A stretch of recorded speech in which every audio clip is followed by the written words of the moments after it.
តោះបងប្អូនបាទយើងចូលមកដល់ពាក្យទី31បាទនៃសភៅ ASK សិក្សារបស់យើងបាទចុងហ៎បាទចុងហ៎បាទចំនួនសរុបបាទចំនួនសរុបនៃ5និង3គឺ8បាទ5和3的总和是8ជ្រុងនៃត្រីកោណសរុបគឺ180ដឺក្រេបាទ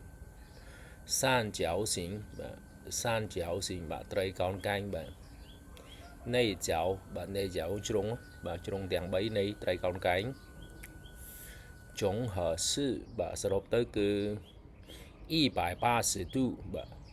180ដឺក្រេ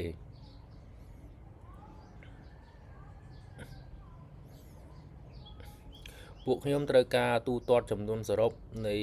ប្រាក់ចំណូលទាំងអស់